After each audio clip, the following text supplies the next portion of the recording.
ಅಖಿಲಾಂಡ ಕೋಟಿ ಬ್ರಹ್ಮಾಂಡ ನಾಯಕ ರಾಜಾದಿರಾಜ ಯೋಗಿರಾಜ ಪರಬ್ರಹ್ಮ ಶ್ರೀ ಸಚ್ಚಿದಾನಂದ ಸದ್ಗುರು ಸಾಯಿನಾಥ್ ಮಹಾರಾಜ್ ಕಿ ಜೈ. ಗುರುವಿನ ಪಾದಾರವಿಂದಗಳಿಗೆ ವಂದಿಸುತ್ತಾ ನಮಸ್ತೆ ಸ್ನೇಹಿತರೆ. ನಿಮ್ಮಲ್ಲಿರುವ ಎಲ್ಲ ರೀತಿಯ ಒಂದು ನಕಾರಾತ್ಮಕ ಭಾವನೆ, ದುಃಖ, ಸಮಸ್ಯೆಯನ್ನು ಹೀರಿಕೊಳ್ಳುವ ಮೂಲಕ ಇಲ್ಲಿ ನಿಮಗೆ ಬ್ಲೆಸ್ಸಿಂಗ್ ಸಿಗ್ತಾ ಇದೆ. ಗುರುವಿನ ಆಶೀರ್ವಾದ, ನೀವು ನಂಬಿದ ದೈವಶಕ್ತಿಗಳು ನಿಮ್ಮನ್ನು ರಕ್ಷಿಸ್ತಾ ಇದ್ದಾರೆ. ಅವರ ಎನರ್ಜಿಯಲ್ಲಿ ನೀವು ಸಂರಕ್ಷಿಸಲ್ಪಡ್ತಾ ಇದ್ದೀರಾ ನಿಮ್ಮ ನಂಬಿಕೆಗೆ ಅನುಸಾರವಾಗಿ. ಹಾಗಾದರೆ ಎಂದಿನಂತೆ ಇವತ್ತು ಕೂಡ ಒಂದು ಟೈಮ್ಲೆಸ್ ಜನರಲ್ ರೀಡಿಂಗ್ ಎನರ್ಜಿಗೆ ನೀವು ಕನೆಕ್ಟ್ ಆಗ್ತಾ ಇದ್ದೀರಾ. ನೀವು ನಂಬಿದ ಗುರುವು, ನೀವು ನಂಬಿದ ದೈವಶಕ್ತಿಗಳಲ್ಲಿ ಒಂದು ಪ್ರಾರ್ಥನೆಯನ್ನು ಮಾಡ್ತಾ ನಿಮ್ಮಲ್ಲಿರುವ ಒಂದು ಆತ್ಮವಿಶ್ವಾಸದ ಎನರ್ಜಿಯೊಂದಿಗೆ ಇವತ್ತಿನ ರೀಡಿಂಗ್ನ ಎನರ್ಜಿಗೆ ಕನೆಕ್ಟ್ ಆಗಿ ನಿಮ್ಮನ್ನು ಹೀಲ್ ಮಾಡುತ್ತೆ, ಗೈಡ್ ಮಾಡುತ್ತೆ. ಹಾಗೆ ನೀವು ಈಗ ಯಾವ ರೀತಿಯ ಒಂದು ಸಮಸ್ಯೆಯಲ್ಲಿದ್ದೀರಾ, ಹಾಗೆ ಮುಂದಿನ ಯೋಜನೆ ಏನು, ನಿಮ್ಮ ಹಿಂದೆ ಯಾವೆಲ್ಲ ರೀತಿಯಲ್ಲಿ ನಿಮ್ಮ ಶತ್ರುಗಳಾಗಿರ್ಬೋದು, ಹಾಗೆ ನಿಮ್ಮ ಜೊತೆಗೇ ಇದ್ದು ನಿಮ್ಮ ಜೀವನದಲ್ಲಿ ಏನಾದರೂ ಆಟ ಆಡಬೇಕು ಅಂತೇಳಿ ಬಯಸ್ತಾ ಇರುವವರ ಎನರ್ಜಿಯನ್ನು ಇವತ್ತು ತಿಳ್ಕೊಳ್ಳೋಣ. ಹಾಗಾದರೆ ಈ ರೀತಿ ಎನರ್ಜಿ ಇದೆಯಾ ಅಂದರೆ ಅದೇ ರೀತಿ ವಾತಾವರಣ ಇವತ್ತು ಆ ಎನರ್ಜಿಯನ್ನು ಕೊಡಬಹುದು ಅಂತೇಳಿ ಅನ್ನಿಸ್ತದೆ. ನೋಡೋಣ ಬಾಬಾರವರ ಯಾವ ರೀತಿ ಒಂದು ಮೆಸೇಜನ್ನು ಕೊಡ್ತಾರೆ ಅಂತ ಹೇಳಿ ನಿಮಗೋಸ್ಕರ. ಮೊದಲನೇದಾಗಿ ನೀವು ಯಾವ ರೀತಿ ಒಂದು ಎನರ್ಜಿಗೆ ಈ ಸಮಯದಲ್ಲಿ ಕನೆಕ್ಟ್ ಆಗ್ತಾ ಇದೆ ಅಂದರೆ, ನಿಮ್ಮ ಪ್ರಸ್ತುತ ಮನಸ್ಥಿತಿಗೆ ತಕ್ಕ ಹಾಗೆ ಇಲ್ಲಿ ಯಾವ ರೀತಿ ನಿಮಗೆ ಒಂದು ಮೆಸೇಜ್ ಸಿಗ್ತಾ ಇದೆ ಅಂದರೆ, ಈ ಸತ್ಯ ನಿಮ್ಮ ಬಳಿ ಬರಲು ಬಯಸ್ತಾ ಇದೆ. ನಿಮ್ಮ ದುಃಖಗಳ ಅಂತ್ಯ ನಿಶ್ಚಿತವಾಗಿದೆ ಅನ್ನುವ ಸತ್ಯ ನಿಮ್ಮ ಬಳಿ ಬರುತ್ತೆ ಅಂದರೆ ನೀವು ಅದನ್ನು ಅರ್ಥ ಮಾಡ್ಕೊಳ್ತೀರಾ. ಯಾಕಂದರೆ ಇಲ್ಲಿ ನಿಮ್ಮ ಶತ್ರುಗಳು ನಿಮ್ಮ ಮೇಲೆ ಯಾವೆಲ್ಲ ರೀತಿಯಲ್ಲಿ ಒಂದು ನೆಗೆಟಿವ್ ಎನರ್ಜಿಯನ್ನು ಅಂದರೆ ಒಂದು ನಕಾರಾತ್ಮಕ ಪರಿಣಾಮವನ್ನು ಬೀರಿದ್ರು, ಹಾಗೆ ದುಷ್ಟಶಕ್ತಿಗಳ ಪ್ರಯೋಗ ಮಾಡಿರ್ಬೋದು, ಹಾಗೆ ನಿಮಗೆ ಅಂದರೆ ನೀವು ಜೀವನದಲ್ಲಿ ಮುಂದೆ ಹೋಗಬಾರ್ದು ಅನ್ನೋ ರೀತಿಯಲ್ಲಿ ಯಾವೆಲ್ಲ ಒಂದು ಅಡೆತಡೆಗಳನ್ನು ತಂದಿದ್ರಲ್ಲ, ಆ ಅಡೆತಡೆಗಳು ಅಂದರೆ ನಿಮ್ಮ ಜೀವನದಲ್ಲಿ ನೀವು ತೆಗೆದುಕೊಂಡ ಒಳ್ಳೆಯ ನಿರ್ಧಾರಗಳಾಗಿರ್ಬೋದು, ಏನೋ ಪಡ್ಕೊಳ್ಬೇಕು ಅಂತ ಹೇಳಿ ಒಂದು ಒಳ್ಳೆಯ ರೀತಿಯಲ್ಲಿ ನೀವು ಮುಂದೆ ಹೋಗ್ತಾ ಇದ್ರಲ್ಲ, ಅದೆಲ್ಲದರಲ್ಲೂ ಅಡೆತಡೆ ತಂದು ನಿಮ್ಮನ್ನು ದುರ್ಬಲತೆಯಿಂದ ನಿಲ್ಲಿಸಬೇಕು ಅಂತೇಳಿ ಯಾವೆಲ್ಲ ರೀತಿಯಲ್ಲಿ ಪ್ರಯತ್ನ ಪಟ್ಟರು ಅಂದರೆ ನಿಮ್ಮ ಜೊತೆಗೇ ಇದ್ದು ಕೆಲವೊಂದು ಸಾರಿ ಒಂದಿಷ್ಟು ಕೆಟ್ಟ ಪ್ರಯೋಗಗಳನ್ನು ನಿಮ್ಮ ಮೇಲೆ ಅವರು ಬೀರಿದ್ರು ಅನ್ನೋ ರೀತಿಯಲ್ಲಿ ಕಾಣಿಸ್ತಾ ಇದೆ. ಒಟ್ಟಾರೆಯಾಗಿ ನೀವು ಯಾರದ್ದೋ ಜೊತೆ ಚೆನ್ನಾಗಿದ್ರಿ, ಇಲ್ಲ ಜೀವನದಲ್ಲಿ ಏನೋ ಒಂದು ಕೆಲಸ ಮಾಡಬೇಕು ಅಂಥೇಳಿ ಆ ವಿಚಾರವನ್ನು ಅವ್ರ ಹತ್ರ ಹೇಳ್ಕೊಂಡಿದ್ರಿ ಅಂದರೆ ಅದಕ್ಕೆ ಒಂದು ನಿಮ್ಮ ಜೀವನದಲ್ಲಿ ಅದರಲ್ಲಿ ಅಡೆತಡೆ ಬಂದದ್ದಕ್ಕೆ ಅವರ ಎನರ್ಜಿಯೇ ಕಾರಣ ಅಂತ ಕಾಣಿಸ್ತಾ ಇದೆ. ಹೆಚ್ಚಾಗಿ ಹಿತಶತ್ರುಗಳ ಎನರ್ಜಿ ಇಲ್ಲಿ ಕಾಣಿಸ್ತಾ ಇದೆ. ಸಂಬಂಧ, ಹತ್ತಿರದವರ ಸಂಬಂಧದ ಒಂದು ಎನರ್ಜಿ ಇಲ್ಲಿ ತುಂಬ ಹೆಚ್ಚೇನೆ ಕನೆಕ್ಟ್ ಆಗ್ತಾ ಇದೆ ಹೊರಗಿನವರಿಗಿಂತ. ಹಾಗಾಗಿ ಇಲ್ಲಿ ನಿಮ್ಮ ಒಂದು ಏಳಿಗೆಯನ್ನು ಸಹಿಸಿದವರು, ಹಾಗೆ ನಿಮ್ಮ ಜೀವನದಲ್ಲಿ ನೀವು ಏನೆಲ್ಲ ಒಂದು ಒಳ್ಳೆಯದನ್ನು ಮಾಡಬೇಕು ಅಂಥೇಳಿ ಮನಸ್ಸಲ್ಲಿ ಒಂದು ಯೋಜನೆ ಹಾಕ್ಕೊಂಡಿದ್ರಿ, ಆ ಯೋಜನೆಗೆ ಇಲ್ಲಿ ಅವರು ಅಡ್ಡಿಯನ್ನು ವ್ಯಕ್ತಪಡಿಸ್ತಾ ಇದ್ದಾರೆ. ಆದರೆ ಅವರು ಯಾವೆಲ್ಲ ರೀತಿಯಲ್ಲಿ ನೀವು ಹಾಳಾಗಬೇಕು, ಇಲ್ಲ ನಿಮ್ಮ ಜೀವನದಲ್ಲಿ ನಿಮಗೆ ಕೆಡಕಾಗಬೇಕು ಅಂತ ಹೇಳಿ ಬಯಸಿದ್ರಲ್ಲ, ಅವೆಲ್ಲವೂ ಈಗ ಮರಳಿ ಅವರತ್ತ ಹೋಗ್ತಾ ಇದ್ದಾವೆ ಅನ್ನೋ ರೀತಿಯಲ್ಲಿ ಇಲ್ಲಿ ಒಂದು ದೃಶ್ಯದ ರೂಪದಲ್ಲೇ ಕಾಣಿಸ್ತಾ ಇದೆ. ಖಂಡಿತ ಅವರತ್ತ ಆ ಎನರ್ಜಿ ಈಗ ಹೋಗ್ತಾ ಇದೆ. ಯಾಕಂದರೆ ನೀವೀಗ ಗುರುವಿನ ಶರಣದಲ್ಲಿದ್ದೀರಾ. ಹಾಗೆ ನಿಮ್ಮ ವಿರುದ್ಧ ಅವರು ಮಾಡಿದ ಯಾವುದೇ ರೀತಿ ಒಂದು ಷಡ್ಯಂತ್ರ ಈಗ ನಡೆಯೋದಿಲ್ಲ ನಿಮ್ಮ ಜೀವನದ ಮೇಲೆ, ಅದು ಯಾವುದೇ ರೀತಿ ಪರಿಣಾಮ ಬೀರೋದಿಲ್ಲ. ಯಾಕಂದರೆ ನಿಮ್ಮ ಆತ್ಮವಿಶ್ವಾಸವನ್ನು ಹೆಚ್ಚಿಸಿಕೊಂಡೋದ್ರ ಜೊತೆಗೆ ಈಗ ನೀವು ನಕಾರಾತ್ಮಕತೆಗೆ ಅಟ್ಯಾಚ್ ಆಗೋದನ್ನು ಬಿಟ್ಟುಬಿಟ್ಟಿದ್ದೀರಾ. ಅಂದರೆ ಯಾರು ಏನೋ ಮಾಡ್ತಾ ಇದ್ದಾರಾ ಅದ್ರ ಬಗ್ಗೆ ನನಗೆ ಬೇಡ, ನಾನು ಮುಂದೆ ಹೋಗ್ತಾ ಇದ್ದೀನ, ಸಾಗೋಣ, ನನ್ನ ಜೊತೆ ಗುರುವಿದ್ದಾರೆ ಅನ್ನೋ ರೀತಿಯಲ್ಲಿ ಯಾರು ಏನು ಮಾಡ್ತಾರೋ ಅದ್ರ ಫಲ ಅವ್ರಿಗೆ ಸಿಗುತ್ತೆ. ಕ್ಷಣಿಕ ನಂಗೆ ನೋವು ಸಿಗ್ಬೋದು, ಇಲ್ಲ ಅಂತಲ್ಲ, ನಾನು ಅದನ್ನು ಆತ್ಮವಿಶ್ವಾಸದಿಂದ ಎದುರಿಸ್ತೀನಿ. ನನ್ನ ಜೊತೆ ನನ್ನ ಗುರುವಿದ್ದಾರೆ, ಅವರ ಬಲದೊಂದಿಗೆ ನಾನು ಹೇಗಾದರೂ ಆ ಒಂದು ವಿಚಾರದಿಂದ ಪಾರಾಗ್ತೀನಿ. ನನಗೆ ಗೊತ್ತಿದೆ ಇಂಥವರೇ ಮಾಡಿಸಿದ್ದಾರೆ, ಇಲ್ಲ ಇಂಥವರೇ ನಂಗೆ ತೊಂದರೆ ಕೊಡ್ತಾಯಿದ್ದಾರೆ, ಇಂಥವರೇ ನನ್ನ ಜೀವನದಲ್ಲಿ ಮಧ್ಯಪ್ರವೇಶ ಮಾಡಿ ನನಗೆ ತೊಂದರೆ ಕೊಡ್ತಾ ಇದ್ದಾರೆ ಅಂಥೇಳಿ ನಿಮಗೆ ಗೊತ್ತಿದೆ. ಆದರೂ ಕೂಡ ಅನಿವಾರ್ಯತೆ, ಇಲ್ಲಾಂದರೆ ಕೆಲವೊಂದು ಸಂಬಂಧಗಳನ್ನು ಉಳಿಸ್ಕೊಳ್ಳೋಕ್ಕೆ, ಇಲ್ಲ ಯಾರನ್ನೋ ಅಂದರೆ ನಿಮ್ಮ ಕುಟುಂಬ ಹಾಳಾಗಬಾರ್ದು, ಅಂದರೆ ನಿಮ್ಮ ಮಕ್ಕಳ ಮೇಲೆ ಅದು ಪರಿಣಾಮ ಬೀರಬಾರ್ದು, ಇಂಥವೆಲ್ಲ ಒಂದು ವಿಚಾರವನ್ನು ಮನಸ್ಸಲ್ಲಿ ಇಟ್ಕೊಂಡು ಅದನ್ನು ಸರಿದೂಗಿಸ್ಕೊಂಡು ಅಂದರೆ ಉಸಿರು ಗಟ್ಟಿ ಬಿಗಿ ಹಿಡಿದು ಹೋಗ್ತಾರೆ ಅಂತಾರಲ್ಲ, ಸ್ವಲ್ಪ ದಿನ ಸಹಿಸ್ಕೊಂಡ್ಬಿಡೋಣ, ನೋಡೋಣ ಬದಲಾವಣೆ ಆಗುತ್ತೆ ಅನ್ನೋ ರೀತಿಯಲ್ಲಿ ಆ ರೀತಿ ನೀವು ಮಾಡಿದ ಪ್ರಾಮಾಣಿಕ ಪ್ರಯತ್ನಕ್ಕೆ ಫಲ ಸಿಗಲಿಕ್ಕೆ ಶುರುವಾಗಿದೆ ಅಂತೇಳಿ ಇಲ್ಲಿ ಗುರುವು ನಿಮಗೊಂದು ಆಶೀರ್ವಾದದ ಒಂದು ಚಮತ್ಕಾರದ ಸೂಚನೆ ಕೊಡ್ತಾ ಇದ್ದಾರೆ. ಖಂಡಿತ ನೀವು ಅದನ್ನೇ ಮ್ಯಾನಿಫೆಸ್ಟ್ ಮಾಡಿ. ಹೌದು, ನನ್ನ ಜೊತೆ ಈಗ ಗುರುವಿರೋದ್ರಿಂದ ನನ್ನ ಮೇಲೆ ಯಾವೆಲ್ಲ ರೀತಿಯ ಒಂದು ಕೆಟ್ಟ ಪರಿಣಾಮವನ್ನು ಬೀರಿದ್ರು, ಯಾವೆಲ್ಲ ರೀತಿಯಲ್ಲಿ ನನ್ನ ಜೀವನದಲ್ಲಿ ಬಂದು ನಮ್ಮಿಬ್ಬರ ಮಧ್ಯೆ ಒಂದು ಅಂತರವನ್ನು ಉಂಟು ಮಾಡಿದರು, ಇಲ್ಲ ಒಂದು ವೈಮನಸ್ಸನ್ನು ಉಂಟು ಮಾಡಿದರು. ಇಲ್ಲಿ ಅತ್ತೆ ಸೊಸೆಯ ವಿಚಾರನೂ ಕೂಡ ಕಾಣಿಸ್ತಾ ಇದೆ. ಹಾಗೆ ಇಲ್ಲಿ ಮತ್ತೆ ಇನ್ನೊಂದು ಅಂದರೆ ಹಿತಶತ್ರುಗಳ ವಿಚಾರನೂ ಕಾಣಿಸ್ತಾ ಇದೆ. ಒಟ್ಟಾರೆಯಾಗಿ ನಿಮ್ಮ ಮಧ್ಯೆ ಏನೋ ಒಂದು ಪ್ರೀತಿಯಿಂದ ಮಾತನಾಡೋ ಹೋಗಿಲ್ಲ, ಇಲ್ಲ ಏನೋ ಒಂದು ರೀತಿಯಲ್ಲಿ ಮುಂದುವರಿಬೇಕು ಅಂದಾಗಲೂ ಕೂಡ ಅವರು ಮಧ್ಯ ಬಂದು ಯಾವ ರೀತಿ ಅಂದರೆ ನಿಮ್ಮ ಬಗ್ಗೆ ಅವರಿಗೆ ಏನು ಹೇಳ್ಕೊಡೋದು, ಈ ರೀತಿಯೆಲ್ಲ ಮಾಡಿ ನಿಮ್ಮ ಬಗ್ಗೆ ಒಂದು ಶತ್ರುತ್ವವನ್ನು ಬೀರಿದ್ರಲ್ಲ, ಇದೆಲ್ಲದರ ಪರಿಣಾಮ ಈಗ ಅವರ ಜೀವನದಲ್ಲಿ ಮರುಕಳಿಸ್ತದೆ. ನೀವು ಸುಮ್ಮನೆ ಮೌನವಾಗಿದ್ದರೂ ಕೂಡ ನಿಮಗೆ ನೋಡುವಂಥ ಭಾಗ್ಯ ಸಿಗ್ತಾ ಇದೆ. ಹೇಗೆ ಅಂದರೆ ಅದು ಹೇಳ್ತಾರಲ್ಲ, ಅದು ಚಮತ್ಕಾರನೇ. ಯಾಕಂದರೆ ಜೀವನದಲ್ಲಿ ಇಡೀ ಜೀವನ ನಾನು ಇದನ್ನೇ ಅನುಭವಿಸ್ಬೇಕಾ, ಮಧ್ಯೆ ಬಂದು ಪ್ರವೇಶ ಮಾಡಿ ಯಾವೆಲ್ಲ ರೀತಿಯಲ್ಲಿ ನಮಗೆ ಹಿಂಸೆ ಮಾಡ್ತಾ ಇದ್ದಾರಲ್ಲ ಅನ್ನೋ ರೀತಿಲಿ ಆ ಗುರುವಿನ ಹತ್ರ ನಿಮ್ಮ ಅಳಲನ್ನು ತೊಳ್ಕೊಂಡಿದ್ರಿ, ಕಣ್ಣೀರನ್ನೇ ಅವ್ರ ಪಾದಗಳಿಂದ ತೊಳೆದಿದ್ರಿ ಅಂದರೂ ತಪ್ಪಾಗಲಾರದು. ಅಂತ ಅಷ್ಟೆಲ್ಲ ಕಷ್ಟ ದುಃಖ ಸಮಸ್ಯೆಗಳನ್ನು ಅವ್ರು ನಿಮ್ಮ ಜೀವನದಲ್ಲಿ ಉಂಟು ಮಾಡಿದರು. ಈಗ ನೀವು ಅವರ ಕಷ್ಟ ದುಃಖ ಸಮಸ್ಯೆಗಳಲ್ಲಿ ಸಿಕ್ಕಾಕೊಳ್ಳೋದನ್ನು ನೋಡಬೇಕು ಅಂತೇಳಿ ನೀವು ಯಾವತ್ತೂ ಬಯಸ್ತಿಲ್ಲ. ಅವರಿಂದ ನಂಗೆ ರಕ್ಷಣೆ ಬೇಕು ಅನ್ನೋ ರೀತಿಲಿ ಒಂದು ಪ್ರಾರ್ಥನೆ ಇಟ್ಟಿದ್ರಿ. ಆದರೆ ಇಲ್ಲಿ ನಿಮಗೆ ಅವರ ಜೀವನದಲ್ಲಿ ಏನೆಲ್ಲ ಒಂದು ಅಡೆತಡೆ ಸಮಸ್ಯೆಗಳು ಎದುರಾಗ್ತದೆ ಅನ್ನೋ ನೋಡೋ ಭಾಗ್ಯವನ್ನು ಕೊಟ್ಟಿದ್ದಾರೆ. ಅಂದರೆ ಇದು ನೋಡೋ ಭಾಗ್ಯ ಯಾಕೆ ಕೊಟ್ಟಿದ್ದಾರೆ ಅಂದರೆ, ನೀವೇ ಕೇಳಿದ್ರಲ್ಲ ಗುರುವಿನಲ್ಲಿ, ನಾನು ಎಷ್ಟು ಒಳ್ಳೇದು ಮಾಡಿದ್ದೀನಿ ಆದರೆ ನಂಗೆ ಒಳ್ಳೇದಾಗ್ತಾ ಇಲ್ಲ, ನನಗೆ ಯಾರಿಗೆ ಏನು ತೊಂದರೆ ಕೊಟ್ಟಿದ್ದೀನೋ ಅದು ನನಗೆ ಗೊತ್ತಾಗ್ತಾ ಇಲ್ಲ, ಈ ಜೀವನದಲ್ಲಿ ನಂಗೆ ತುಂಬ ಸಮಸ್ಯೆ ಆಗ್ತಾಯಿದೆ, ನಾವು ಸುಖಕರವಾಗಿದ್ದ ಜೀವನದಲ್ಲಿ ನೆಮ್ಮದಿಯಾಗಿದ್ದ ಜೀವನದಲ್ಲಿ ಯಾರೋ ಪ್ರವೇಶ ಮಾಡಿದರೆ, ಉದ್ದೇಶಪೂರ್ವಕವಾಗಿ ಯಾರೋ ಬಂದು ಅದರಲ್ಲಿ ಜಗಳ ಇಲ್ಲ ಏನೋ ಒಂದು ನಮ್ಮ ಮಧ್ಯೆ ಭಿನ್ನಾಭಿಪ್ರಾಯ ಜಗಳ ಬರೋ ಹಾಗೆ ಮಾಡಿ ಹೋಗ್ತಾ ಇದ್ದಾರೆ. ಅದು ನಂಗೆ ಗೊತ್ತಾಗ್ತಾ ಇದ್ರು ಕೂಡ ತಡೀಲಿಕ್ಕಾಗ್ತಾಯಿಲ್ಲ, ಏನು ಮಾಡೋದು ಅಂತಲೂ ಗೊತ್ತಾಗ್ತಾ ಇಲ್ಲ ಅಂಥೇಳಿ ಆ ಗುರುವಿನಲ್ಲಿ ಶರಣಾಗಿದ್ರಿ. ಅಲ್ಲಿಗೆ ಗುರುವು ಇಲ್ಲಿ ಏನು ಹೇಳ್ತಿದ್ದಾರೆ, ಕರ್ಮ ಯಾರನ್ನೂ ಬಿಡೋದಿಲ್ಲ. ನಿನ್ನ ಒಂದು ಪೂಜೆ ಪುನಸ್ಕಾರ, ನಿನ್ನ ನಂಬಿಕೆ, ನಿನ್ನ ಪ್ರಾರ್ಥನೆ ಯಾವುದೂ ಕೂಡ ವ್ಯರ್ಥ ಆಗಿರಲಿಲ್ಲ. ನಾನು ಒಳಗೆ ಅದರ ಸಿದ್ಧತೆಯನ್ನು ಮಾಡ್ತಾ ಇದ್ದೆ. ಆದರೆ ಸ್ವಲ್ಪ ಸಮಯ ಬೇಕಾಗಿತ್ತು. ಅಂದರೆ ಅವರೇನಾದರೂ ಅವ್ರ ತಪ್ಪಿಂದ ಹೊರಗೆ ಹೋಗ್ತಾರ, ಹಿಂದೆ ಸರಿತಾರ, ನಾನು ಮಾಡ್ತಾ ಇರೋದು ತಪ್ಪು, ಆ ರೀತಿ ಮಾಡಬಾರ್ದು, ಇನ್ನೊಬ್ಬರ ಮೇಲೆ ನಾನು ದ್ವೇಷ ಆಗಿರ್ಬೋದು, ಕೆಟ್ಟ ಪರಿಣಾಮ, ನೆಗೆಟಿವ್ ಎನರ್ಜಿಯ ಒಂದು ನಕಾರಾತ್ಮಕವಾದ ಕ್ರಿಯೆಗಳನ್ನು ಇನ್ನೊಬ್ಬರ ಮೇಲೆ ಮಾಡಬಾರ್ದು, ಅದು ತಪ್ಪು ಅನ್ನೋ ರೀತಿಲಿ ಅವರು ತಿಳ್ಕೊಳ್ತಾರೆ ಅಂತೇಳಿ ನಾನು ಸ್ವಲ್ಪ ಅವಕಾಶ ಕೊಟ್ಟೆ. ಅವರಿಗೆ ಅದರ ಅರಿವನ್ನು ಕೂಡ ನಾನು ಮೂಡಿಸ್ದೆ. ಆದರೂ ಕೂಡ ಅವರು ಯಾವುದಕ್ಕೂ ಮಣಿಲಿಲ್ಲ. ನನ್ನ ಭಕ್ತನಿಗೆ ತುಂಬಾ ಕಷ್ಟ ಕೊಡೋಕ್ಕೆ ಶುರು ಮಾಡಿದರು. ಕೊನೆಯ ಹಂತದಲ್ಲಿ ನಾನು ಶಿಕ್ಷೆ ಕೊಡಲಿಕ್ಕೆ ಈಗ ತಯಾರಿ ನಡೆಸಿದ್ದೇನೆ ಅನ್ನೋ ರೀತಿಲಿ ಅಲ್ಲಿಗೆ ಅವರಿಗೆ ಮರಳಿ ನಿಮ್ಮ ಮೇಲೆ ಏನೊಂದು ಅವರು ಪರಿಣಾಮ ಬೀರುತ್ತಲ್ಲ ಅದು ಮರಳಿ ಈಗ ಅವ್ರ ಹತ್ರ ಹೋಗ್ತಾ ಇದೆ. ನೀವು ಕೂಡ ಅದೇ ರೀತಿ ಒಂದು ಸಕಾರಾತ್ಮಕ ಎನರ್ಜಿಯೊಂದಿಗೆ ಇರಲೇಬೇಕೀಗ. ಗುರುವೇ ನಿಮಗೆ ಹೇಳ್ತಾ ಇದ್ದಾರೆ ಈ ಮಾತನ್ನು ಅಂದಾಗ ನೀವು ಮತ್ತೆ ಆ ನಕಾರಾತ್ಮಕ ಎನರ್ಜಿಗೆ ಕನೆಕ್ಟ್ ಆಗೋದು ಬೇಡ. ನೋಡುವ ಭಾಗ್ಯ ಯಾಕೆ ಅಂದರೆ, ಇಲ್ಲಿ ಬಾಬಾ ಹೇಳ್ತಿದ್ದಾರೆ ಯಾರು ಏನು ಕೊಡ್ತಾರೋ ಅದು ಅವ್ರಿಗೆ ಸಿಗುತ್ತೆ. ಖಂಡಿತ ಈಗ ನೋಡು, ನೀನು ನೋಡೋದು ಅಂದರೆ ಅದನ್ನು ಚಿತ್ರಣ ನೋಡೋ ಅಷ್ಟು, ಆ ದೃಶ್ಯಗಳನ್ನು ನೋಡೋ ಅಷ್ಟು ನಿನ್ನ ಜೀವನದಲ್ಲಿ ಒಂದಿಷ್ಟು ಒಳ್ಳೆಯದಿದ್ದನ್ನು ಅವರು ಕೆಟ್ಟ ದೃಶ್ಯವಾಗಿ ಬದಲಾಯಿಸಿದ್ರಲ್ಲ, ಈಗ ಅವ್ರ ಜೀವನದಲ್ಲಿ ಅದು ಮರಳಿ ಸಿಗ್ತಾ ಇದೆ. ನೋಡೋದನ್ನು ಇದೇ ನನ್ನ ನ್ಯಾಯ ಅನ್ನೋ ರೀತಿಲಿ ನಿಮಗೆ ಹೇಳ್ತದೆ. ಇದು ನಿಮಗೊಂದು ಪಾಠ, ಅರಿವು. ಅಂದರೆ ಅವರಿಗೂ ಕೂಡ ಅಂದರೆ ಇಂಥದ್ದು ಮಾಡಿದ್ದಕ್ಕೆ ಹೀಗೆ ಸಿಗುತ್ತೆ ಅನ್ನೋದಕ್ಕೆ ಅವರಿಗೂ ಕೂಡ ಒಂದು ಸೂಚನೆ. ಅಂದರೆ ಅವರಿಗೆ ಮೊದಲು ಆ ಚೇತಾವಣೆ ಸಿಕ್ಕಿತ್ತು ಗುರುವಿನಿಂದ. ಅವ್ರಿಗೆ ಯಾರೋ ಹೇಳಿದರು, ಇಲ್ಲ ಅವರ ಆತ್ಮಸಾಕ್ಷಿ ಅಂತ ಅವ್ರಿಗೆ ಹೇಳಿರುತ್ತೆ ನಾನು ಮಾಡ್ತಾ ಇರೋ ತಪ್ಪು ಅನ್ನೋ ರೀತಿಲಿ. ಆದರೂ ಕೂಡ ದುಡುಕಿ ನಿಮ್ಮ ಜೀವನದ ಮೇಲೆ ಅವರು ತುಂಬ ಒಂದು ಕಪ್ಪು ಛಾಯೆಯ ನೆರಳನ್ನು ಹರಡಿದ್ರು. ಒಟ್ಟಾರೆಯಾಗಿ ನಿಮ್ಮ ಜೀವನದಲ್ಲಿ ನೀವು ಗಂಡ ಹೆಂಡತಿ ಒಟ್ಟಿಗಿರಬಾರ್ದು ಅನ್ನೋ ರೀತಿಲಿ, ಇಲ್ಲವೇ ನೀವೆಲ್ಲೂ ಹೋಗಬಾರ್ದು, ಬಂದ್ರೂ ನಿಮ್ಮ ಬಗ್ಗೆ ಇಲ್ಲ ಸಲ್ಲದ ದೂರುಗಳನ್ನು ಹೇಳಿ ಜಗಳ ಆಗೋದು, ಈ ರೀತಿ ಎಲ್ಲ ನಡೆದಿತ್ತು. ಹಾಗೆ ನೀವು ಕೆಲವು ದಿನಗಳ ಹಿಂದೆ, ಸ್ವಲ್ಪ ದಿನಗಳ ಹಿಂದೆ ಯಾರ ಹತ್ರನೂ ದೊಡ್ಡದಾಗಿ ಜಗಳ ಮಾಡ್ಕೊಂಡಿದ್ರಿ ಯಾವುದೋ ಒಂದು ವಿಚಾರಕ್ಕೆ. ಅವರು ಕೂಡ ಒಂದು ನಕಾರಾತ್ಮಕ ಪ್ರಭಾವ ನಿಮ್ಮ ಮೇಲೆ ಬೀರಿದ್ರು. ಅಂದರೆ ಒಂದು ಕೋಪ ಅನ್ನೋದು ಕೈಗೆ ಬುದ್ಧಿ ಕೊಡಬಾರ್ದು ಅಂತಲ್ಲ, ಹಾಗೆ ಅವರ ಕೋಪದ ಕೈಗೆ ಬುದ್ಧಿ ಕೊಟ್ಬಿಟ್ಟಿದ್ರು. ನನಗೆ ಹೀಗಂದ್ರೆ ನಾನು ಅವರನ್ನು ಸುಮ್ಮನೆ ಬಿಡಲ್ಲ, ಅವ್ರಿಗೇನಾದರೂ ಮಾಡೇ ಮಾಡ್ತೀನಿ ಅನ್ನೋ ರೀತಿಲಿ ಅವರು ನಿಮ್ಮ ಜೀವನದ ಮೇಲೆ ಒಂದು ಕಪ್ಪು ಛಾಯೆ, ಅಂದರೆ ಒಂದು ಏನು ಬ್ಲ್ಯಾಕ್ ಮ್ಯಾಜಿಕ್ ಮಾಡ್ತಾರಲ್ಲ ಆ ರೀತಿ ಪ್ರಯೋಗ ಮಾಡಲಿಕ್ಕೆ ಬಹಳ ಪ್ರಯತ್ನ ಪಟ್ಟಿದ್ರು ಅನ್ನೋ ರೀತಿಲಿ. ಆ ಸ್ಥಳಗಳಿಗೂ ಕೂಡ ಹೋಗಿ ಬಂದಿದ್ರು ಅನ್ನೋ ರೀತಿಲಿ ಎನರ್ಜಿ ಕಾಣಿಸ್ತಾ ಇದೆ. ಅಂಥದ್ದೇ ಒಂದು ಎನರ್ಜಿ ಇರುತ್ತೆ ಒಂದು ಸ್ಥಳಗಳಲ್ಲಿ, ಅದನ್ನು ಅಲ್ಲಿ ಅದೇ ಕೆಲಸ ಮಾಡ್ತಾ ಇರ್ತಾರೆ. ಅವರನ್ನು ಕೂಡ ಕಾಂಟ್ಯಾಕ್ಟ್ ಮಾಡಿದರು ಅನ್ನೋ ರೀತಿಲಿ ಕಾಣಿಸ್ತಾ ಇದೆ. ಅವರು ಬದಲಾಗ್ತಾರೇನೋ, ಶತ್ರುವೇ ಆದರೂ ಬಾಬಾರವರಿಗೆ ಅವ್ರ ಅಂಶನೇ ಅಲ್ವಾ, ಅಂದರೆ ಭಗವಂತನ ಅಂಶನೇ ಅಲ್ವಾ ಇಲ್ಲಿ ಎಲ್ಲರೂ. ಭಗವಂತ ಒಳ್ಳೆಯವ್ರ ಜೊತೆ ಹೆಚ್ಚಾಗಿ ಇರೋದಕ್ಕಿಂತ ಕೆಟ್ಟವ್ರ ಜೊತೆನೇ ಹೆಚ್ಚಾಗಿರ್ತಾರಂತೆ. ಅದನ್ನು ಅರ್ಥ ಮಾಡ್ಕೊಳ್ಬೇಕು. ಯಾಕಂದರೆ ಇದೊಂದು ಸತ್ಯದ ಎನರ್ಜಿ ಹೊರಗೆ ಹೋಗ್ತಾ ಇದೆ ಇಲ್ಲಿ. ಹೇಗೆ ಅಂದರೆ ಭಗವಂತ ಒಳ್ಳೆಯವರ ಹತ್ರ ಅಂದರೆ ಹೋಗೋಕ್ಕಿಂತ ಕೆಟ್ಟವರ ಹತ್ರನೇ ಜಾಸ್ತಿ ಹೋಗ್ತಾರಂತೆ.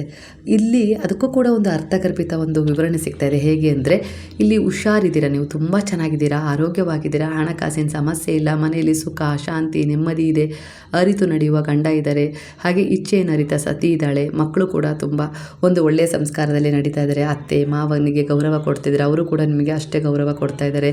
ಹಾಗೆ ಎಲ್ಲ ರೀತಿಯಲ್ಲೂ ಒಂದು ಒಳ್ಳೆಯ ರೀತಿಯಲ್ಲಿ ನಡೆಯುವಂಥ ಸಂದರ್ಭದಲ್ಲಿ ಇಂಥ ಒಂದು ನೆರಳು, ಕಪ್ಪು ನೆರಳು ನಿಮ್ಮ ಮೇಲೆ ಬಿದ್ದಾಗ ನೀವು ವಿಧವಾದ ಅನೇಕ ರೀತಿಯ ಸಂಕಷ್ಟಗಳನ್ನು ಎದುರಿಸ್ತಾ ಇರ್ತೀರ. ನಿಮ್ಮ ಜೊತೆ ದೇವರು ಇದ್ದಿದ್ದಕ್ಕೆ ತಾನೇ ಇಷ್ಟೆಲ್ಲ ನಿಮಗೆ ಒಳ್ಳೆಯದಾಗಿತ್ತು ಅಲ್ವಾ, ಅವರ ಕೃಪೆ ಇದ್ದಿದ್ದಕ್ಕೆ ತಾನೇ ನಿಮಗೆ ಇಷ್ಟೆಲ್ಲ ಒಳ್ಳೆಯದಾಗಿತ್ತು. ಈಗ ಇಲ್ಲಿ ಪ್ರಶ್ನೆ ಏನಪ್ಪ ಅಂದರೆ, ಗುರು ನಿಮ್ಮನ್ನು ಪ್ರೊಟೆಕ್ಟ್ ಮಾಡೋದಕ್ಕಿಂತ ಮೊದಲು, ಅಂದರೆ ನೀವು ಅವರ ಪ್ರೊಟೆಕ್ಷನಲ್ಲಿ ಇದ್ದದ್ದಕ್ಕೆ ತಾನೇ ನಿಮಗೆ ಇದೆಲ್ಲ ಸಿಕ್ಕಿತ್ತು ಜೀವನದಲ್ಲಿ. ಒಂದು ಸಾರಿ ನಿಮ್ಮ ಮೇಲೆ ಯಾರದ್ದು ಕೆಟ್ಟ ದೃಷ್ಟಿ ಬಿದ್ದುಬಿಡ್ತಪ್ಪ.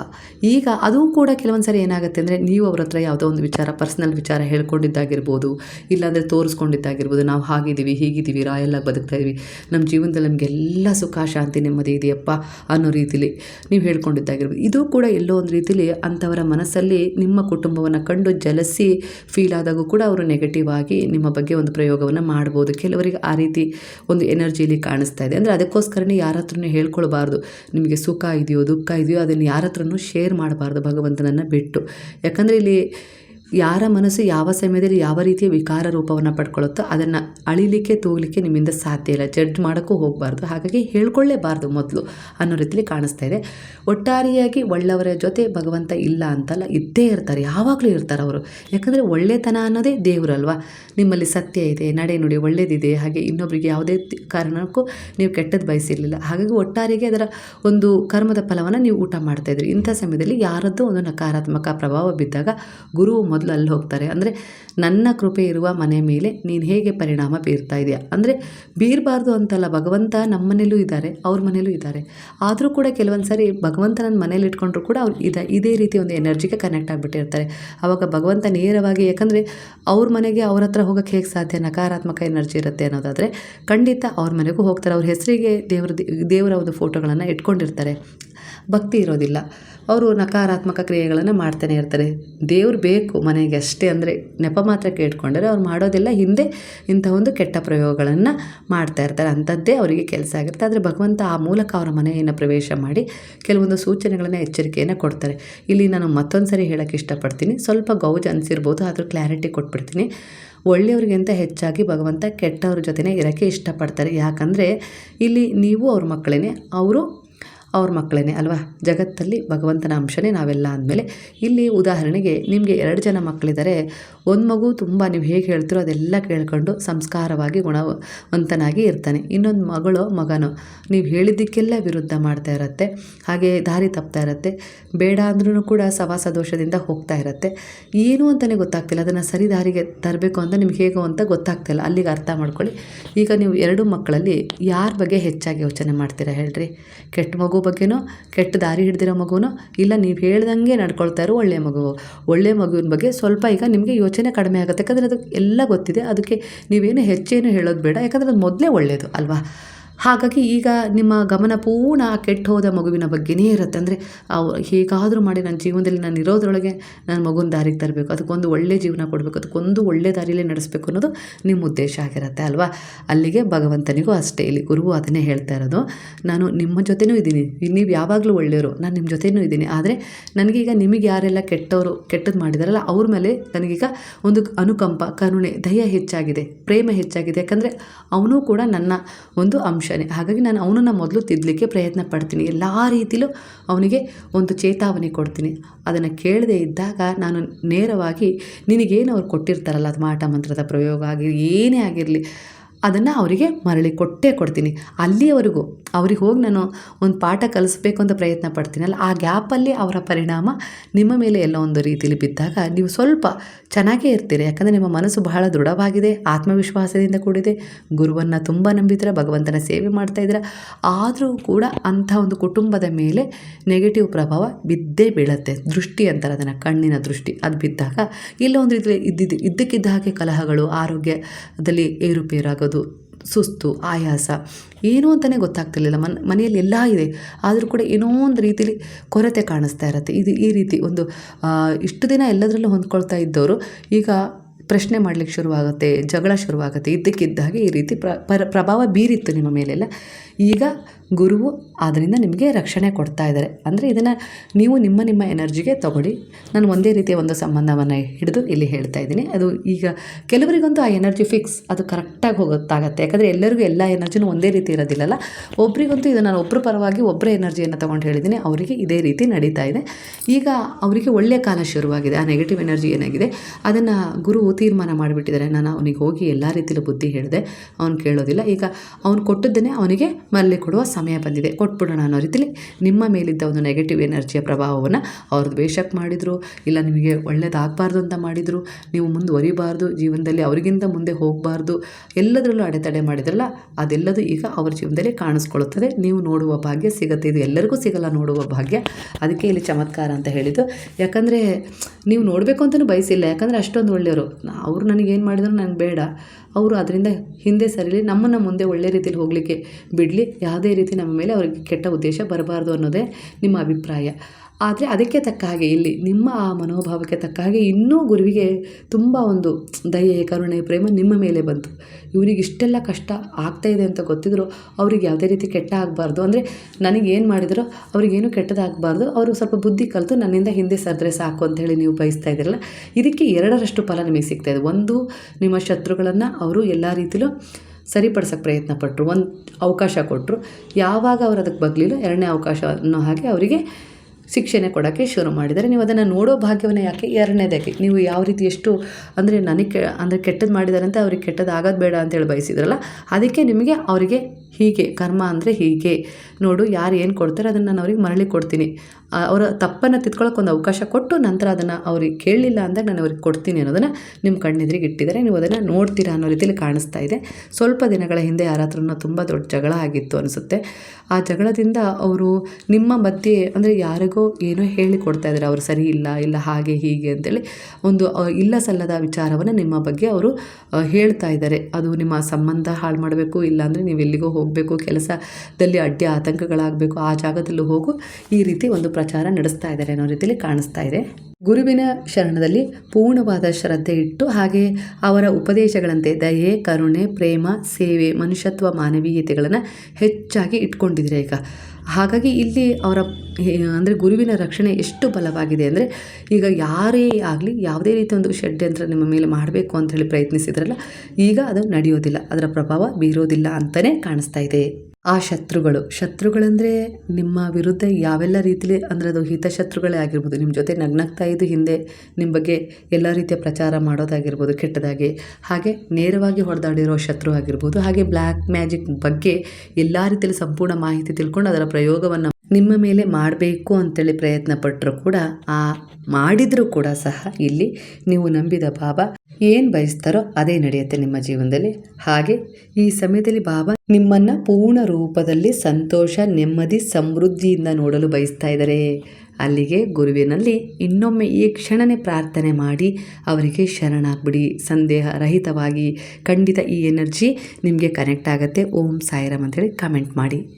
ತಕ್ಷಣ ಬಾಬಾ ಏನು ಬಯಸ್ತಾ ಇದ್ದಾರೋ ನಿಮ್ಮ ಜೀವನದಲ್ಲಿ ಅದೇ ನಡೆಯುತ್ತೆ. ಹಾಗೆ ಈ ಸಮಯದಲ್ಲಿ ಬಾಬಾ ನಿಮ್ಮ ಪೂರ್ಣ ರೂಪವನ್ನು, ಅಂದರೆ ನಿಮ್ಮ ಜೀವನದ ಪೂರ್ಣ ರೂಪದಲ್ಲಿ ಸಂತೋಷ, ನೆಮ್ಮದಿ, ಸಮೃದ್ಧಿಯಿಂದ ನೋಡಲು ಬಯಸ್ತಾ ಇದ್ದಾರೆ. ಈ ಎನರ್ಜಿಯನ್ನು ನೀವು ತಗೊಳ್ಳೋದಾದರೆ ತಕ್ಷಣವೇ ಸಾಯಿರಾಮ್ ಅಂತೇಳಿ ಕಮೆಂಟ್ ಮಾಡಿ ಈ ಎನರ್ಜಿಗೆ ಕನೆಕ್ಟ್ ಆಗಿ. ನೀವು ಯಾರ ಹತ್ರನೋ ಜಗಳ ಮಾಡ್ಕೊಂಡಿದ್ರಿ, ಅದು ಆಫೀಸಲ್ಲಾಗಿರ್ಬೋದು, ಕೆಲಸ ಮಾಡೋ ಜಾಗದಲ್ಲಾಗಿರ್ಬೋದು, ಇಲ್ಲ ನಿಮ್ಮ ಸಂಬಂಧದಲ್ಲಿ ಆಗಿರ್ಬೋದು, ಖಂಡಿತ ಅವರು ನಿಮ್ಮ ವಿರುದ್ಧ ಒಂದು ಸೇಡಿನ ಸಂಚು ಮಾಡಬೇಕು ಅಂತೇಳಿ ಹೊರಟಿದ್ದಾರೆ. ಅವರಿಗೆ ನಿಮ್ಮ ವಿರುದ್ಧ ಜಗಳ ಮಾಡಬೇಕು ಅನ್ನೋದಕ್ಕಿಂತ ನಿಮ್ಮನ್ನು ಒಳ ಹೊಡೆತ ಕೊಟ್ಟು ನಿಮ್ಮನ್ನು ಸೋಲಿಸ್ಬೇಕು, ಕುಗ್ಗಿಸ್ಬೇಕು ಅನ್ನೋ ರೀತಿಲಿ, ನಿಮ್ಮ ಮನಸ್ಸನ್ನು ದುರ್ಬಲತೆಗೆ ಜಾರಿಸಬೇಕು ಅನ್ನೋ ರೀತಿಲಿ ಕೆಲವರಿಗೆ ನಿಮ್ಮ ಬಗ್ಗೆ ದೂರು ಕೊಡುವ ಮೂಲಕ, ಇಲ್ಲ ಏನೋ ಒಂದು ಸಲಹೆ ಕೊಡುವ ಮೂಲಕ ನಿಮ್ಮ ವಿರುದ್ಧ ಏನೆಲ್ಲ ಒಂದು ಹೇಳಬಾರ್ದು ಆ ವಿಚಾರಗಳನ್ನು ಹೇಳಿದ್ದಾರೆ. ಅದು ಈ ಸಮಯದಲ್ಲಿ ನಿಮ್ಮ ಮೇಲೆ ಸ್ವಲ್ಪ ರೀತಿಯಲ್ಲಿ ಪರಿಣಾಮ ಬೀರುತ್ತೆ. ಅಂದರೆ ಅವರ ಮಾತನ್ನು ಕೇಳಿಕೊಂಡು ಯಾರೋ ನಿಮ್ಮಿಂದ ದೂರ ಆಗೋದು, ನಿಮ್ಮನ್ನು ಇಗ್ನೋರ್ ಮಾಡೋದು, ಇಲ್ಲ ನೀವು ಕೆಟ್ಟವರು ಅನ್ನೋ ರೀತಿಯಲ್ಲಿ ಹಿಂದೆ ಸರಿಯೋದು, ನಿಮ್ಮನ್ನು ನೋಡುವ ದೃಷ್ಟಿಯನ್ನು ಬದಲಾಯಿಸ್ಕೊಂಡಿರ್ಬೋದು. ಈ ರೀತಿಯಲ್ಲೇ ಎಲ್ಲೋ ನಿಮಗೆ ಒಂದು ರೀತಿಯ ಆಶ್ಚರ್ಯನೂ ಆಗ್ತಾಯಿದೆ, ಆತಂಕನೂ ಆಗ್ತಾಯಿದೆ. ಯಾಕಪ್ಪ ಹೀಗಾಯಿತು? ಮೊದಲೆಲ್ಲ ಚೆನ್ನಾಗೇ ಇದ್ದರು, ನನ್ನ ಜೊತೆ ಚೆನ್ನಾಗಿ ಮಾತಾಡ್ತಾಯಿದ್ರು, ಚೆನ್ನಾಗಿ ವ್ಯವಹರಿಸ್ತಾಯಿದ್ರು, ಇದ್ದಕ್ಕಿದ್ದ ಹಾಗೆ ಏನಾಯಿತು? ಈ ರೀತಿ ಸಂದೇಹದ ಭಾವದಿಂದ ನೋಡ್ತಾ ಇದ್ದಾರಲ್ಲ ಅಂತೇಳಿ ನಿಮಗೆ ಫೀಲ್ ಆಗೋದ್ರಲ್ಲಿ ಆಶ್ಚರ್ಯ ಇಲ್ಲ. ಯಾಕಂದರೆ ಇದು ನಿಮ್ಮ ವಿರುದ್ಧನೇ, ಅಂದರೆ ನಿಮ್ಮ ಜಗಳ ಆಡಿದ್ರಲ್ಲ, ಇಲ್ಲ ನೀವು ಯಾರಿಗೋ ಏನೋ ಹೇಳಿದ್ರಿ, ನೇರವಾಗಿ ಹೇಳಿದ್ರಿ ಆ ವಿಚಾರವನ್ನು, ಅಂದರೆ ಆ ಸತ್ಯವನ್ನು ಅವರು ಸತ್ಯವೇ ಆಗಿತ್ತಲ್ಲ, ಅದನ್ನು ಒಪ್ಕೊಳ್ಳೋದಕ್ಕಿಂತ ಅವ್ರೇನಂದ್ರು ನನ್ನ ಸತ್ಯನೇ ನನಗೆ ತೋರಿಸ್ಬಿಟ್ರಲ್ಲ ಅನ್ನೋ ರೀತಿಯಲ್ಲಿ ಅವರಿಗೆ ದ್ವೇಷ ಉಂಟಾಗಿ ಈ ರೀತಿ ಮಾಡ್ತಾಯಿದ್ದಾರೆ. ಇದರಿಂದ ಸ್ವಲ್ಪ ಸುತ್ತಮುತ್ತ ವಾತಾವರಣ ಹದಗೆಟ್ಟ ಅನುಭವ ಎಲ್ಲೋ ಒಂದು ರೀತಿಯಲ್ಲಿ ಅನ್ನಿಸ್ತಾ ಇದೆ. ಕೆಲವೊಂದು ಸಾರಿ ಧೂಳು ಬರುತ್ತೆ ಅಲ್ವಾ, ಅದು ಅಲ್ಲೇ ನಿಲ್ಲುತ್ತಾ? ಇಲ್ಲ ತಾನೇ. ಜೋರಾಗಿ ಗಾಳಿ ಬೀಸಿದಾಗ ಆ ಆರ್ಭಟದಿಂದ ಕಲ್ಲು, ಧೂಳು ಇಂಥದ್ದು ಬಂದು ಕಣ್ಣಲ್ಲಿ ಬೀಳುತ್ತೆ. ಕಣ್ಣು ಮುಚ್ಚಿದ ಅನುಭವ ಎಲ್ಲೋ ಒಂದು ರೀತಿಯಲ್ಲಿ, ಆ ಕಣ್ಣು ಅಂದರೆ ಧೂಳು ಕಣ್ಣಲ್ಲಿ ಬಿದ್ದುಬಿಡುತ್ತೆ ಅಂಥೇಳಿ, ಆ ರೀತಿ ನಾವು ಸೇಫ್ ಆಗ್ತಕ್ಕೆ ಅಲ್ಲಿ ಒಂದು ತನ್ನಿ ತನ್ನಿಂದ ತಾನೇ ನಮ್ಮ ದೇಹ, ನಮ್ಮ ಮನಸ್ಸು ಎಲ್ಲ ರೀತಿಯಲ್ಲೂ ಒಂದು ಕೆಲಸ ಮಾಡುತ್ತೆ. ಅಂದರೆ ಇಲ್ಲೂ ಕೂಡ ಅವರು ವೇಗವಾಗಿ ನಿಮ್ಮ ಮೇಲೆ ಹೇಗೆ ಇಂಥ ಒಂದು ಬಿರುಗಾಳಿಯನ್ನು ಬೀಸಿದಾರಲ್ಲ, ಅದೂ ಕೂಡ ನಿಮ್ಮ ಒಂದು ಕ್ಷಣ ಎಲ್ಲೋ ಒಂದು ರೀತಿಯಲ್ಲಿ ನಿಮಗೆ ನೋವಿನ ಅನುಭವ, ಯಾಕೆ ಹೀಗಾಯಿತು, ನಾನೇನು ತಪ್ಪು ಮಾಡಿದೆ, ನಿಮಗೇನು ಗೊತ್ತಾಗ್ತಾಯಿಲ್ಲ. ಯಾಕಂದರೆ ಇದು ಸುಳ್ಳಿನ ಕಂತೆ ಅಲ್ವಾ. ಅಂದರೆ ಅಂಥ ಒಂದು ಸುಳ್ಳನ್ನು ಅವರು ಸೃಷ್ಟಿ ಮಾಡಿ ನಿಮ್ಮ ಮೇಲೆ ಹೇಳಿರೋದು. ಹಾಗಾಗಿ ನಿಮಗೆ ನಾನೇನು ಮಾಡಿದೆ, ನನಗೆ ಯಾಕೆ ಹೀಗೆ ಮಾಡ್ತಾಯಿದ್ದಾರೆ, ಯಾಕೆ ಈ ರೀತಿ ವರ್ತನೆ ಬದಲಾಯಿಸ್ಕೊಂಡಿದ್ದಾರೆ, ಯಾಕೋ ಸಂದೇಹದ ಭಾವದಿಂದ ನನ್ನನ್ನು ನೋಡ್ತಾ ಇದ್ದಾರಲ್ಲ ಅನ್ನೋ ರೀತಿಯಲ್ಲಿ ನಿಮಗೆ ಒಂದು ಆತಂಕ ಮೂಡಿಸ್ತಾ ಇದ್ದಾವೆ ವಿಚಾರಗಳು. ಆದರೆ ಆ ಬಿರುಗಾಳಿ ನಿಲ್ಲಲ್ಲ. ಆ ಬಿರುಗಾಳಿ ಬರುತ್ತೆ, ಬೀಸುತ್ತೆ, ಆಗೋಗುತ್ತೆ. ಒಂದು ಕ್ಷಣ ಕಣ್ಣು ಮುಚ್ಚಿದ್ರು ತಕ್ಷಣ ನೀವು ಮತ್ತೆ ಶಾಂತವಾದ ತಕ್ಷಣವೇ ವಾತಾವರಣ ಕಣ್ಣು ತೆಗಿತೀರಲ್ವ, ಶಾಂತವಾಗುತ್ತದೆ. ಯಾಕಂದರೆ ಬಿರುಗಾಳಿ ಯಾವಾಗಲೂ ನಿಲ್ಲಲ್ಲ, ಬೀಸ್ತಾನೇ ನಿಲ್ಲತ್ತೆ ನಿಮ್ಮ ಸುತ್ತ, ಇಲ್ಲ ತಾನೆ.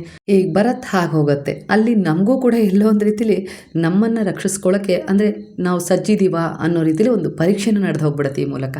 ಆ ಸಮಯದಲ್ಲಿ ತಕ್ಷಣ ಒಂದು ಕಣ್ಣು ಮುಚ್ಚಿ ಒಂದು ಕ್ಷಣ ನಿಂತು ನೀವು ತಕ್ಷಣ ಮತ್ತೆ ಕಣ್ಬಿಟ್ಟು ಒಂದು ಆತ್ಮವಿಶ್ವಾಸದಿಂದ ಮತ್ತೆ ಮುಂದೆ ಹೋಗ್ಲಿಕ್ಕೆ ಪ್ರಯತ್ನ ಪಡ್ತೀರಲ್ವ.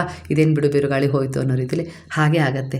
ಖಂಡಿತ ಅವ್ರಿಗೆ ಬೀಸಿದ ಬಿರುಗಾಳಿ ಇದೆಯಲ್ಲ, ಅದರಿಂದ ಸ್ವಲ್ಪ ಆ ಕಡೆ ಈ ಕಡೆ ಅಲ್ಲೋಲ ಕಲ್ಲೋಲ, ಕೆಲವರು ಸ್ವಭಾವದಲ್ಲಿ ಏನೇನೋ ತೂಗಿ ಅಳೆದಿರ್ಬೋದು. ಆದರೆ ನಿಮ್ಮ ಸತ್ಯ ಇದೆಯಲ್ಲ, ಆ ಸತ್ಯವೆಂಬ ಬೆಳಕು ಅವ್ರ ಮನಸ್ಸಲ್ಲಿರುವ ಆ ಧೂಳಿನ ಕಂತೆಯನ್ನು ಸರಿಸುತ್ತೆ.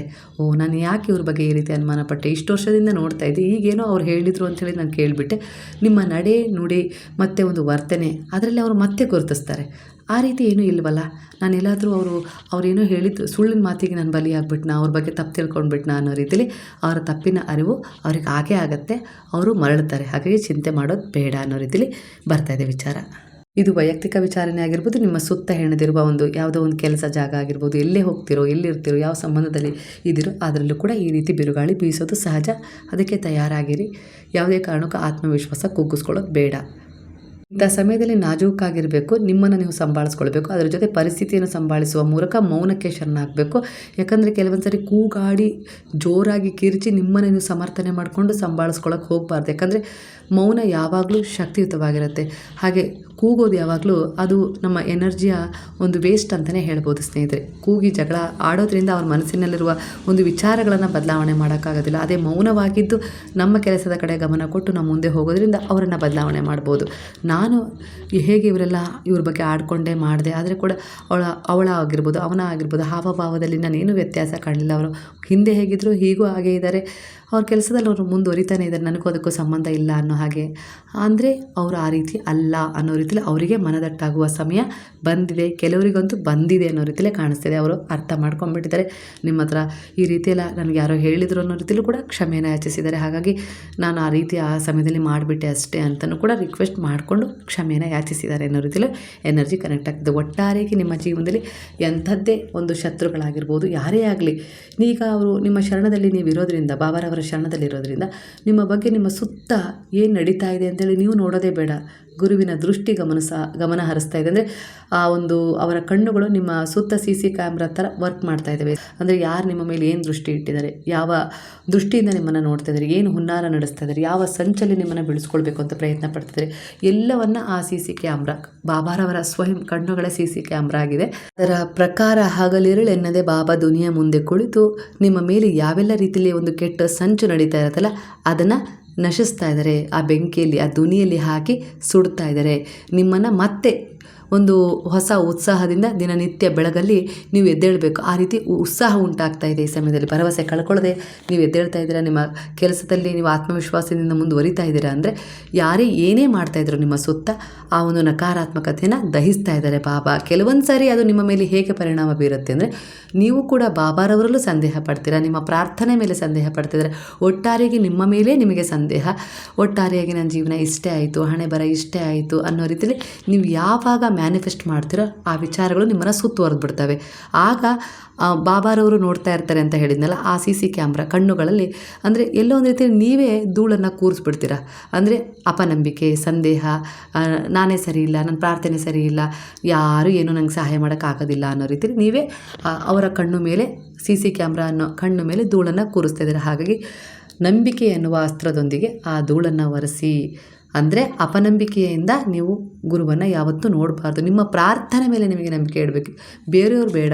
ನೀವು ಒಳ್ಳೆಯವರ್ವಾ, ನಿಮ್ಮಲ್ಲಿರುವ ಒಳ್ಳೆಯ ಉದ್ದೇಶ ಯಾರಿಗೂ ಕೆಟ್ಟದನ್ನು ಬಯಸ್ತಾ ಇಲ್ಲ, ದಯೆ ಇದೆ, ಕರುಣೆ ಇದೆ, ಪ್ರೇಮ ಇದೆ, ಖಂಡಿತ ನನಗೆ ಒಳ್ಳೇದಾಗದಿದ್ರೂ ಪರವಾಗಿಲ್ಲ, ಇನ್ನೊಬ್ರಿಗೂ ಕೂಡ ಕೆಟ್ಟದಾಗಬಾರ್ದು ಅನ್ನೋ ರೀತಿಯಲ್ಲಿ ನೀವು ಬಯಸ್ತಾ ಇದ್ದೀರಲ್ವಾ, ಅಲ್ಲಿಗೆ ನೀವು ಅರ್ಥ ಮಾಡ್ಕೊಳ್ಳಿ, ನಿಮ್ಮ ಜೊತೆ ಗುರುವಿದ್ದಾರೆ. ಅಲ್ಲಿ ಸಂದೇಹ ಬಂದಾಗ ಖಂಡಿತ ಗುರುವಿರ್ತಾರೆ, ನೀವೇ ಅವ್ರ ಮೇಲೆ ಆ ಒಂದು ಧೂಳು ಕೂರುವ ಹಾಗೆ ಮಾಡಿರ್ತೀರ, ನಂಬಿಕೆ ಇರಲ್ಲ. ಹಾಗೆ ಕೆಲವರ ಎನರ್ಜಿಗೆ ಕಾಣಿಸ್ತದೆ. ಹಾಗಾಗಿ ಕೆಲವೊಂದು ಸರಿ ನೀವು ಜೋಲಿ ಹೊಡೆಯೋದು, ಆ ಕಡೆನಾ ಈ ಕಡೆನಾ, ಇವತ್ತು ಗುರುವನ್ನು ಪೂಜಿಸ್ತೀರಾ, ಎಲ್ಲ ಹೇಳ್ಕೊಂಡಿರ್ತೀರಾ, ಶರಣಾಗಿರ್ತೀರಾ, ಎಲ್ಲ ಸರಿ ಮಾಡ್ತಾರೆ ಅಂತೇಳಿ ನಂಬಿಕೆ ಇಟ್ಕೊಂಡಿದ್ದೀರಾ.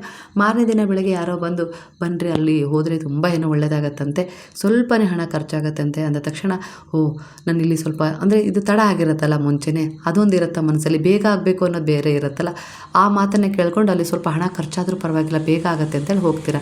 ಖಂಡಿತ ಇಲ್ಲಿ ಈ ರೀತಿಯಾದ ಒಂದು ಸಂದೇಹ ಇರಬಾರ್ದು ನಿಮ್ಮ ಬಗ್ಗೆ, ನಿಮ್ಮ ಪೂಜೆ, ನಿಮ್ಮ ನಿಷ್ಠೆ, ನಿಮ್ಮ ವ್ರತ, ನಿಮ್ಮ ಸಂಕಲ್ಪದ ಮೇಲೆ ಅನ್ನೋ ರೀತಿಯಲ್ಲಿ ಗುರು ಹೇಳ್ತಾರೆ. ನೀವು ಪ್ರಾಣಿ ಪಕ್ಷಿ ದಯೆ ಇಂಥವನ್ನ ಹೊಂದಿದಿರಲ್ಲ, ಅವುಗಳಲ್ಲಿ ಖಂಡಿತ ಇದು ನಿಮ್ಮ ವಿರುದ್ಧ ಅಲ್ಲ, ನಿಮ್ಮ ಒಳಗಿನಿಂದ ನಿಮ್ಮನ್ನು ಹೀಲ್ ಮಾಡೋದ್ರ ಜೊತೆಗೆ ಶುದ್ಧೀಕರಿಸ್ತಾ ಇದೆ. ಹಾಗೆ ನಿಮ್ಮ ಜೀವನದಲ್ಲಿ ಏನು ನಡೀತಾ ಇದೆ ಅನ್ನೋ ರೀತಿಯಲ್ಲಿ ನಿಮಗೆ ಕೆಲವು ಅಸ್ಪಷ್ಟತೆ ಇತ್ತಲ್ಲ, ಆ ಸತ್ಯದೊಂದಿಗೆ ಆ ಅಸ್ಪಷ್ಟತೆ ಸ್ಪಷ್ಟವಾಗ್ತಾ ಇದೆ ಅನ್ನೋ ರೀತಿಯಲ್ಲಿ ಕೂಡ ಇಲ್ಲಿ ಮೆಸೇಜ್ ಸಿಗ್ತಾ ಇದೆ. ಹಿಂದೇನು ಮಾಡಿದ್ರೋ ಗೊತ್ತಿಲ್ಲ, ಹಾಗೆ ಹಿಂದಿನ ಜನ್ಮದಲ್ಲಿ ಯಾವ ಕರ್ಮ ಕಾಡ್ತಾ ಇದೆಯೋ ಗೊತ್ತಿಲ್ಲ. ಒಟ್ಟಾರೆಯಾಗಿ ಈ ಸಮಯದಲ್ಲಿ ಗುರುವಿನ ಶರಣದಲ್ಲಿದ್ದಾರೆ. ಆ ಕರ್ಮಗಳನ್ನು ಹೇಗೆ ಸರಿಪಡಿಸ್ಕೊಳ್ಬೇಕು, ಯಾವ ರೀತಿ ಅದನ್ನು ಬ್ಯಾಲೆನ್ಸ್ ಮಾಡ್ಕೊಳ್ಬೇಕು, ಯಾವ ರೀತಿ ಅದನ್ನು ಕಳ್ಕೊಂಡು ಒಳ್ಳೆಯದನ್ನು ಕೂಡಿಕೊಂಡು ಆ ಒಂದು ನೆಗೆಟಿವ್ ಆದ ಒಂದು ಕರ್ಮವನ್ನು ಅದರ ಪ್ರಭಾವ ಬೀರದಂತೆ ನೀವು ನೋಡ್ಕೊಳ್ಬೇಕು ಅನ್ನೋ ರೀತಿಯಲ್ಲಿ ಒಂದು ಮಾರ್ಗದರ್ಶನ ಗುರುವಿನಿಂದ ಈಗ ನಿಮಗೆ ಸಿಗ್ತಾ ಇದೆ. ಹಾಗಾಗಿ ನಿಮ್ಮ ಜೀವನ ಸುರಕ್ಷಿತವಾದ ಒಂದು ಜೋನಲ್ಲಿದೆ ಅನ್ನೋ ರೀತಿಯಲ್ಲೇ ಕಾಣಿಸ್ತಾ ಇದೆ. ಒಟ್ಟಾರೆಯಾಗಿ ನಿಮ್ಮ ಮೇಲೆ ಅವರ ಕಣ್ಣುಗಳು ಇದ್ದಾವೆ, ಆ ದೃಷ್ಟಿ ಇದೆ. ಆ ದೃಷ್ಟಿ ದಾಟ್ಕೊಂಡು ಯಾವುದೇ ರೀತಿ ಕೆಟ್ಟದು ನಿಮ್ಮ ಬಳಿ ಬರೋದಿಲ್ಲ. ಬರಬೇಕು ಅಂದರೆ ಆ ಕಣ್ಣುಗಳ ಮೇಲೆ ಧೂಳು ಕೂರುವ ಹಾಗೆ ನೀವು ಮಾಡಿದಾಗ ಮಾತ್ರ ನೆಗೆಟಿವ್ ಎನರ್ಜಿ ನಿಮ್ಮ ಮೇಲೆ ಹಾವಿ ಮಾಡುತ್ತೆ ಅನ್ನೋ ರೀತಿಯಲ್ಲಿ ಎನರ್ಜಿ ಕಾಣಿಸ್ತಿದೆ. ಹಾಗಾಗಿ ಆ ರೀತಿ ಕರ್ಮಗಳನ್ನು ಕಳ್ಕೊಳ್ಳೋಕ್ಕೆ ಅವರು ಸಹಾಯ ಮಾಡಿದ್ದಾರೆ ಅಂದರೆ ನಿಮ್ಮ ಜೀವನದಲ್ಲಿ ನೀವು ನೆಮ್ಮದಿಯಾಗಿ ಬದುಕಲಿಕ್ಕೆ ಒಂದು ದಾರಿಯನ್ನು ಕೂಡ ಕೊಡ್ತಾ ಇದ್ದಾರೆ. ನೀವು ಯಾವ ದೇವರನ್ನು ಪೂಜೆ ಮಾಡಬಾರ್ದು ಅನ್ನೋದಲ್ಲ, ಎಲ್ಲಿ ಯಾವ ದೇವರನ್ನೇ ನಂಬಿದರೂ ಕೂಡ ಆ ನಂಬಿಕೆ ಬಲವಾಗಿರಬೇಕು. ಆಗಲೇ ನೀವು ಆ ಒಂದು ಶಕ್ತಿಯ ಎನರ್ಜಿಯನ್ನು ನಿಮ್ಮಲ್ಲಿ ಹೊಂದ್ಕೊಳ್ಳೋಕ್ಕೆ ಸಾಧ್ಯ ಅನ್ನೋದನ್ನು ಗುರುವು ನಿಮಗೆ ಸೂಚಿಸ್ತಾ ಇದ್ದಾರೆ. ಗುರುವಿನ ಶರಣಕ್ಕೆ ಬಂದ ಮೇಲೆ ದಾನ ಧರ್ಮ ಸೇವೆ ಮಾಡ್ತಾಯಿದ್ದೀರಾ, ಪ್ರಾಣಿ ಪಕ್ಷಿಗಳಲ್ಲಿ ಪ್ರೀತಿಯನ್ನು ದಯೆಯನ್ನು ಕರುಣೆಯನ್ನು ಬೆಳೆಸ್ಕೊಂಡಿದ್ದೀರಾ ಅಂದರೆ ಖಂಡಿತವಾಗಿ ಇದರಿಂದ ಬಾಬಾರವರನ್ನು ನೀವು ಖುಷಿ ಪಡಿಸ್ತಾ ಇದ್ದೀರಾ. ಆ ಖುಷಿ ನಿಮ್ಮ ಜೀವನದಲ್ಲಿ ಅಷ್ಟರ ಮಟ್ಟಿಗೆ ಸುಖ ಶಾಂತಿ ನೆಮ್ಮದಿನ ನೀವು ಬಯಸಿದ್ದನ್ನು ತಂದುಕೊಡೋಕ್ಕೆ ಶುರು ಮಾಡಿದೆ. ಈ ಕೆಲಸ ನಡೀತಾ ಇದೆ. ನೀವು ಅವ್ರಿಗೆ ಏನು ಬೇಕು ಅನ್ನೋದನ್ನು ಅರ್ಥ ಮಾಡ್ಕೊಂಡಿದ್ದೀರಾ. ಬಾಬಾರವ್ರಿಗೆ ಏನು ಬೇಕು, ಅವರಿಗೆ ಪ್ರೀತಿ ಬೇಕು, ದಯೆ ಬೇಕು. ಪ್ರಾಣಿ ಪಕ್ಷಿಗಳಲ್ಲಿ ಮನುಷ್ಯರಲ್ಲಿ ನಿಸ್ಸಹಾಯಕರಲ್ಲಿ ದಯೆ ತೋರಿಸಿ ಕರುಣೆ ತೋರಿಸಿ ಸೇವೆ ಮಾಡಿ ಹಾಗೆ ಮನುಷ್ಯತ್ವ ಮಾನವೀಯತೆಗಳೊಂದಿಗೆ ವರ್ತಿಸ್ತಾ ಇದ್ದೀರಾ. ನೀವು ಅವ್ರಿಗೆ ಏನು ಬೇಕು ಅದನ್ನು ನೀವು ಕೊಡ್ತಾ ಇದ್ದೀರಾ ಅಂದರೆ ನಿಮ್ಗೆ ಏನು ಬೇಕು ಅಂತೇಳಿ ಅವ್ರು ಕೊಡದೇ ಇರ್ತಾರೆ, ಖಂಡಿತ ಕೊಡ್ತಾ ಇದ್ದಾರೆ. ಅದೇ ಥರ ಅವರು ನಿಮ್ಮ ಸುತ್ತ ಇರುವ ಒಂದು ನೆಗೆಟಿವಿಟಿಯನ್ನು ಕೂಡ ಭಸ್ಮ ಮಾಡ್ತಾ ಇದ್ದಾರೆ, ದುನಿಯಲ್ಲಿ ಹಾಕಿ ಸುಡ್ತಾ ಇದ್ದಾರೆ. ಹಾಗೆ ಯಾರು ಏನೇ ನಿಮ್ಮ ಬಗ್ಗೆ ಕೆಟ್ಟದನ್ನು ಮಾಡಬೇಕು ಅಂತೇಳಿ ಬಯಸಿದಾಗಲೂ ಕೂಡ ಬಾಬಾರವರು ಏನು ಬಯಸ್ತಾರೋ ಅದೇ ನಿಮ್ಮ ಜೀವನದಲ್ಲಿ ನಡೆಯೋದು ಹೊರತು ಬೇರೆಯವರು ಏನು ಬಯಸ್ತಾರೋ ಅದು ನಡೆಯೋದಿಲ್ಲ. ಯಾಕಂದರೆ ನೀವು ಗುರುವನ್ನು ನಂಬಿದ್ದೀರಾ, ಅವರ ಶರಣದಲ್ಲಿದ್ದೀರಾ ಅಂದಮೇಲೆ ಇಲ್ಲಿ ಯಾವುದೇ ರೀತಿ ನೀವು ಒಂದು ಸ್ವಲ್ಪ ಆ ಕಡೆ ಈ ಕಡೆ ಆದರೂ ಪರವಾಗಿಲ್ಲ, ಗುರು ಅದನ್ನು ಬ್ಯಾಲೆನ್ಸ್ ಮಾಡಿ ನಿಮ್ಮನ್ನು ಮತ್ತೆ ಅದೇ ಎನರ್ಜಿಗೆ ತಂದು ನಿಲ್ಲಿಸ್ಕೊಳ್ತಾರೆ. ಆ ಶಕ್ತಿ ಅವರಿಗಿದೆ. ನೀವೇ ಆ ಕಡೆ ಈ ಕಡೆ ಅಲ್ದಾಡಿದಾಗ ಅಲ್ಲಿ ಸ್ವಲ್ಪ ಏನೋ ನೋವು ದುಃಖ ಎರಡತವನ್ನು ಕಾಣೋದು ಆವಾಗಲೇ, ಅದನ್ನು ಕಂಡಾಗಲೇ ನಿಮಗೆ ಸ್ವಲ್ಪ ಬುದ್ಧಿ ಬರೋದು. ಹಾಗಾಗಿ ಸ್ವಲ್ಪ ಅವ್ರು ಸುಮ್ಮನೆ ಇರ್ತಾರೆ. ಆ ಕಡೆ ಈ ಕಡೆ ಎಲ್ಲೇ ಹೋದ್ರೂ ಬರುತ್ತೆ ಅದು. ಅಂದರೆ ಒಂದು ಸಣ್ಣ ಪಾಪುನ ಹಾಲು ಕುಡಿಯೋ ಮಗು, ಒಂದು 8 ತಿಂಗಳದು 6 ತಿಂಗಳು ಮಗು, 8 7 9 ತಿಂಗಳು ಅಂದರೆ ಅಂಬೆ ಹರಿದು ಹೋಗ್ತಾ ಇರುತ್ತಲ್ಲ, ಆ ಮಗು ತುಂಬ ದೂರ ಹೋಗಿರುತ್ತೆ ಅಲ್ವಾ, ಸ್ವಲ್ಪ ನಿಮ್ಮಿಂದ ತುಂಬ ದೂರ ಹೋಗಿರುತ್ತೆ. ಆವಾಗ ಒಂದು ಕ್ಷಣ ನೀವು ಅಲ್ಲಿಂದ ಸ್ವಲ್ಪ ಮರೆಯಾದಂಗೆ ಅನಿಸಿದರೆ ಅದು ಸುತ್ತಮುತ್ತ ನೋಡುತ್ತೆ, ಅಮ್ಮ ಎಲ್ಲೋದ್ಲು ಅಂತೇಳಿ ನೀವು ಎಲ್ಲಿ ಕೂತಿರ್ತೀರಲ್ಲ ಅದೇ ಜಾಗಕ್ಕೆ ಮತ್ತೆ ಮರಳಿ ಬರುತ್ತಲ್ವ.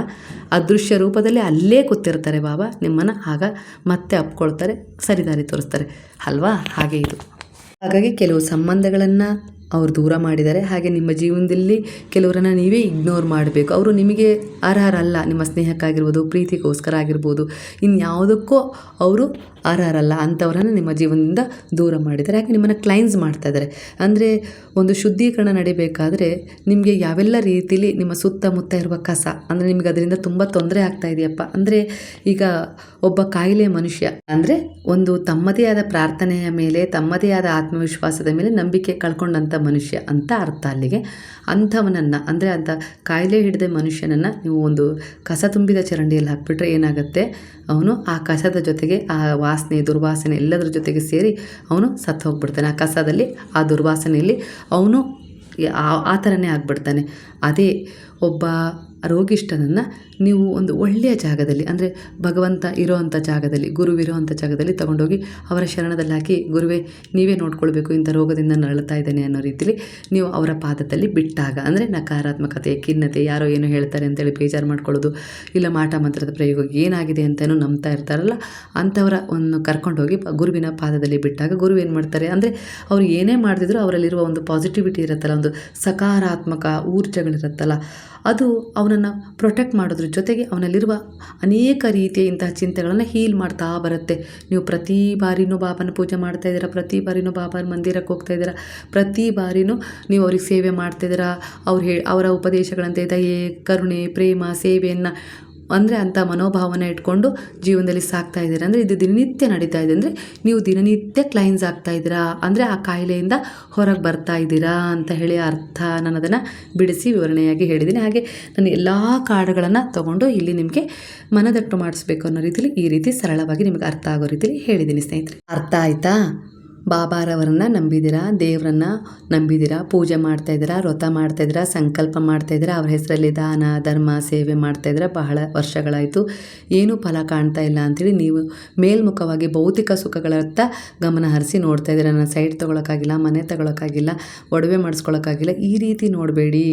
ಒಳಗಿಂದ ನೀವು ಕ್ಲೈನ್ಸ್ ಆಗ್ತಾ ಇರೋದನ್ನು ಅದರ ಕಡೆ ಗಮನ ಹರಿಸಿ. ದಿನನಿತ್ಯ ನಿಮಗೆ ಕಾಲಕ್ರಮೇಣ ಏನು ಅನ್ನಿಸ್ತಾ ಇದೆ, ನನಗೆ ಬಂಗಾರಕ್ಕಿಂತ, ನನಗೆ ಮನೆಗಿಂತ ನೆಮ್ಮದಿ ಬೇಕು, ಶಾಂತಿ ಬೇಕು, ಗಂಡ ಹೆಂಡತಿ ಮಕ್ಕಳು ನಾವು ಪ್ರೀತಿಯಿಂದ ಒಬ್ರನ್ನೊಬ್ರು ನಂಬ್ತಾ ಒಳ್ಳೆ ರೀತಿಯಲ್ಲಿ ಹೋಗಬೇಕು. ಜಗತ್ತನ್ನು ನೋಡಿದರೆ, ಅಂದರೆ ಅಲ್ಲಿ ನಡೀತಾ ಇರೋ ಎಲ್ಲ ವಿಚಾರಗಳನ್ನು ನೋಡಿದರೆ ನಮ್ಮ ಜೀವನನೂ ಎಷ್ಟೋ ತುಂಬ ಚೆನ್ನಾಗಿದೆ. ಅಪ್ಪ ಭಗವಂತ, ನೀನೇನೇ ಕೊಟ್ಟರು, ನೀನೇನೇ ಮಾಡಿದ್ರು ಅದು ಒಳ್ಳೆಯದಿಂದನೇ ಮಾಡಿರ್ತೀಯ, ಒಳ್ಳೆಯ ಕಾರಣಕ್ಕೋಸ್ಕರನೇ ನಡೆದಿರುತ್ತೆ, ನನ್ನಿಂದ ತಪ್ಪಾಯ್ತಪ್ಪ ಅನ್ನೋ ರೀತಿಯಲ್ಲಿ ನೀವು ಹೀಲ್ ಆಗ್ತಾ ಇದ್ದೀರಾ, ಒಳಗಿಂದ ಒಳಗೆ ಹೀಲ್ ಆಗ್ತಾ ಇದ್ದೀರಾ, ಅರ್ಥ ಮಾಡ್ಕೊಳ್ತಾ ಇದ್ದೀರಾ, ಒಳ್ಳೆಯ ಪರಿಸ್ಥಿತಿಗಳಿಗೆ ನೀವು ಕನೆಕ್ಟ್ ಆಗ್ತಾ ಇದ್ದೀರಾ, ಆಕರ್ಷಣೆ ಮಾಡ್ಕೊಳ್ತಿದ್ದೀರಾ, ಹಾಗೆ ಕೃತಜ್ಞತಾ ಭಾವನ ಹೊಂದಿದ್ದೀರಾ, ಗ್ರ್ಯಾಟಿಟ್ಯೂಡ್ ಭಾವವನ್ನು ಹೊಂದಿದ್ದೀರಾ. ಅಲ್ಲಿಂದ ಎಲ್ಲಿಗೆ ಹೋಗ್ತೀರಾ ನೀವು ಅಂದರೆ ನಿಮ್ಮ ಒಳ್ಳೆಯ ಉದ್ದೇಶಗಳೇ ನಿಮ್ಮ ಜೀವನದಲ್ಲಿ ನಿಮಗೆ ಒಳ್ಳೆಯದನ್ನು ತಂದುಕೊಡುತ್ತೆ. ಅಂದರೆ ಮನಸ್ಸು ಎಷ್ಟು ಒಳ್ಳೆಯದನ್ನು ಆಕರ್ಷಣೆ ಮಾಡುತ್ತೋ ನಿಮ್ಮ ಜೀವನ ಅಷ್ಟೇ ಸಮೃದ್ಧವಾಗ್ತಾ ಹೋಗುತ್ತೆ. ಹೈಫೈ ಬೇಕು ಅಂತ ಹೇಳ್ತೀರಲ್ಲ, ಅದರಿಂದ ಅದು ಹೇಗೆ ಬರೋದಂದರೆ ನೀವು ಒಳ್ಳೊಳ್ಳೆ ಬಟ್ಟೆ ಹಾಕೊಂಡ ತಕ್ಷಣ, ಇಲ್ಲ ಇನ್ನೊಬ್ಬರ ಜೊತೆ ನಿಮ್ಮನ್ನು ಹೋಲಿಕೆ ಮಾಡಿಕೊಂಡು ಅವ್ರು ಹೇಗೆ ವರ್ತಿಸ್ತಾರಲ್ಲ ಅದನ್ನು ನೀವು ಅನುಕರಣೆ ಮಾಡಿಕೊಂಡು ವರ್ತಿಸೋದ್ರಿಂದ ಬರೋದಿಲ್ಲ ಸ್ಟೇಟಸ್ ಅನ್ನೋದಾಗಿರ್ಬೋದು. ಹಾಗೆ ನೀವು ಏನೋ ಒಂದು ಸ್ಥಾನಮಾನ ಗೌರವ ಬಯಸ್ತೀರಲ್ಲ, ಅದು ಅದರಿಂದ ಬರಲ್ಲ. ನಿಮ್ಮನ್ನು ನೀವು ಎಷ್ಟು ಒಳಗಿನಿಂದ ಹೀಲ್ ಮಾಡ್ಕೊಳ್ತಾ ಹೋಗ್ತೀರೋ ನೀವು ಹೊರಗಡೆ ಜಗತ್ತಿಗೆ ಅಷ್ಟರ ಮಟ್ಟಿಗೆ ನೀವು ಕಾಣ್ತಾ ಹೋಗ್ತೀರಾ. ಅಲಂಕಾರ ಮಾಡಿಕೊಂಡು ಸ್ಟೇಟಸ್ ತೋರಿಸಿದ ತಕ್ಷಣ ಜನರು ನೋಡ್ತಾರೆ, ಆದರೆ ಅವ್ರಿಗೇನೂ ಅನಿಸಲ್ಲ, ಹಾಗೆ ಹೋಗ್ಬಿಡ್ತಾರೆ, ಏನು ಬಿಡುವ ಅನ್ನೋ ರೀತಿಯಲ್ಲಿ ಏನೋ ಮಾತಾಡ್ತಾರೆ ಹೋಗ್ತಾರೆ. ಆದರೆ ನೀವು ಒಳಗಿಂದ ಕ್ಲೈನ್ಸ್ ಆಗ್ತಿದ್ದೀರಲ್ಲ, ಈಗ ಒಂದು ದೇವರು, ಸೇವೆ, ಒಂದು ಒಳ್ಳೆಯ ಯೋಜನೆ ಇವೆಲ್ಲದನ್ನು ಬಾಬಾ ಯಾಕೆ ಮಾಡಿಸ್ತಾ ಇದ್ದಾರೆ ಅಂದರೆ, ನೀವು ಯಾರೆದುರಿಗೆ ಎಲ್ಲೋ ಗುಂಪಲ್ಲಿ ಎಲ್ಲೋ ಒಂದು ದೂರದಲ್ಲಿ ಮೂಲೆಯಲ್ಲಿ ನಿಂತರೂ ನಿಮ್ಮನ್ನು ನೋಡಿ ಆಕರ್ಷಣೆ ಆಗ್ತಾರೆ ಜನ. ಅಯ್ಯೋ ಏನಪ್ಪ ಇಷ್ಟು ಸರಳವಾಗಿದ್ದಾರೆ, ಎಷ್ಟೊಂದು ಒಳ್ಳೆಯ ವ್ಯಕ್ತಿತ್ವ ಅಂತ ಹೇಳಿ ಅನ್ನಿಸ್ತಾ ಇದೆ ಅನ್ನೋ ರೀತಿಲಿ, ಅಂದರೆ ಆ ಭಗವಂತನೇ ನಿಮ್ಮಲ್ಲಿ ನೋಡ್ತಾ ಇದ್ದಾರೇನೋ ಅನ್ನೋ ರೀತಿಲಿ ಅವ್ರಿಗೆ ಮನಸ್ಸಿಗೆ ಸಮಾಧಾನ ಆಗುತ್ತೆ, ಪ್ರೇರಣೆ ಸಿಗುತ್ತೆ. ಹಾಗೆ ನಿಮ್ಮ ಹತ್ರ ಮಾತಾಡಬೇಕು ಅಂತ ಹೇಳಿ ಬಯಸ್ತಾರೆ. ಈ ರೀತಿ ಎಲ್ಲ ನಡೆಯುತ್ತೆ, ಒಳ್ಳೆಯದೇನಿರುತ್ತೆ ಅದೆಲ್ಲ ನಡೆಯುತ್ತೆ ಅಷ್ಟರ ಮಟ್ಟಿಗೆ. ಹಾಗಾಗಿ ಭಗವಂತನ ಜೊತೆ ನಾವಿರೋದಕ್ಕೂ, ಹಾಗೆ ಅನುಕರಣೆ ಮಾಡಿಕೊಂಡು ನಾವು ಆ ರೀತಿ ಈ ರೀತಿ ಶೋಕಿ ಇದೆಲ್ಲ ಮಾಡೋದ್ರ ಜೊತೆ ಇರೋದಕ್ಕೂ ಬಹಳ ಅಜಗಜಾಂತರ ವ್ಯತ್ಯಾಸ ಇದೆ. ಅಂದರೆ ನಾವು ಏನನ್ನು ಬಯಸ್ತೀವೋ, ಈ ಸುತ್ತಮುತ್ತ ಇರುವ ಬ್ರಹ್ಮಾಂಡ ಆಗಿರ್ಬೋದು, ಶಕ್ತಿ ಆಗಿರ್ಬೋದು, ಎಲ್ಲೋ ಅದು ನಮ್ಮನ್ನು ಆಕರ್ಷಣೆ ಮಾಡಿ ಅದನ್ನೇ ಕೊಡುತ್ತೆ. ಅದು ಕೂಡ ನಮಗೆ ಅದೇ ರೀತಿ ವಿಚಾರಗಳಿಂದ ಆಕರ್ಷಣೆ ಆಗುತ್ತೆ. ನೀವು ಭೌತಿಕ ಸುಖಗಳತ್ತ ಗಮನ ಹರಿಸ್ತಾ ಹೋದರೆ ನಿಮ್ಮ ಒಳಗಿಂದೆಲ್ಲವನ್ನು ನೀವು ಕಳ್ಕೊತೀರಾ, ಆದರೆ ಹೊರಗಿನ ಜೊತೆ ನೀವು ಕನೆಕ್ಟ್ ಆಗ್ತೀರಾ. ಭೌತಿಕ ಅಂದರೆ ಮೇಲ್ ಪೌಡ್ರ್ ಹಚ್ಕೊಳ್ತಾ ಇದ್ದೀರಾ, ಒಳಗಡೆ ಚರ್ಮದೊಳಗೆ ಕಲೆ ಇದ್ದಾವೆ, ಅವನ್ನ ಆ ಪೌಡ್ರ್ ಹಚ್ಚಿ ಫೌಂಡೇಶನ್ ಹಚ್ಚಿ ಮುಚ್ಚುತ್ತಾ ಇದ್ದೀರಾ. ಆದರೆ ನೀವು ಈ ರೀತಿ ಒಂದು ಪೂಜೆ ಪುನಸ್ಕಾರ, ದಯೆ, ಕರುಣೆ, ಮನುಷ್ಯತ್ವ, ಮಾನವೀಯತೆಯನ್ನು ಬೆಳೆಸ್ಕೊಂಡಾಗ ಏನಾಗುತ್ತೆ, ನೀವು ಪೌಡ್ರ್ ಹಚ್ಚಿ ಆ ಕಲೆಗಳನ್ನು ಮುಚ್ಚೋ ಅವಶ್ಯಕತೆ ಇಲ್ಲ. ಅದು ಬರ್ತಾ ಬರ್ತಾ ಕಲೆಗಳು ನಿಧಾನವಾಗಿ ಹೋಗಿ ಮುಖ ತನ್ನಿಂದ ತಾನೇ ಹೊಳಪಾಗುತ್ತೆ. ಹೊಟ್ಟೆಗೆ ಅದಕ್ಕೆ ತಕ್ಕ ಹಾಗೆ ಆಹಾರ ತಗೊಂಡಾಗ ಅಲ್ವಾ. ನೀವು ದಿನನಿತ್ಯ 2 ಬರ್ಗರು, ಒಂದಿಷ್ಟು ಬೆಳಗ್ಗೆ ಏನೇನೋ ಗೋಬಿ ಮಂಚೂರಿ, ಮಸಾಲೆ ಪುರಿ ದಿನನಿತ್ಯ ಇದನ್ನೇ ತಿಂದರೆ ನಿಮ್ಮ ಆರೋಗ್ಯ ಹಾಳಾಗುತ್ತೆ ಅಲ್ವಾ. ಅದೇ ನೀವು ದಿನನಿತ್ಯ ಅದಕ್ಕೊಂದು ಕ್ಲೈನ್ಸಿಂಗ್ ಅನ್ನ ಮಾಡ್ಕೊಳ್ಳೋ ಹಾಗೆ ಒಂದು ಕಷಾಯ, ಹಾಗೆ ಸ್ವಲ್ಪ ಹಣ್ಣು, ಸ್ವಲ್ಪ ಅನ್ನ, ಸ್ವಲ್ಪ ಮುದ್ದೆ, ಸ್ವಲ್ಪ ರೊಟ್ಟಿ, ಹಾಗೆ ಜಾಸ್ತಿ ಪಲ್ಯಗಳನ್ನು, ತರಕಾರಿಗಳನ್ನು, ಸೊಪ್ಪುಗಳನ್ನು ಈ ರೀತಿ ತಿಂತಾ ಹೋದರೆ, ಜಾಸ್ತಿ ನೀರು ಕುಡಿತಾ ಹೋದರೆ ಅದು ನಿಮ್ಮ ಸ್ಕಿನ್ ಮೇಲೆ ಕಾಣಿಸುತ್ತೆ ಅಲ್ವಾ, ಗ್ಲೋ ಕೊಡುತ್ತೆ ಅಲ್ವಾ. ಜಂಕ್ಸ್ ಫುಡ್ಗಳು ಗ್ಲೋ ಕೊಡೋದಿಲ್ಲ.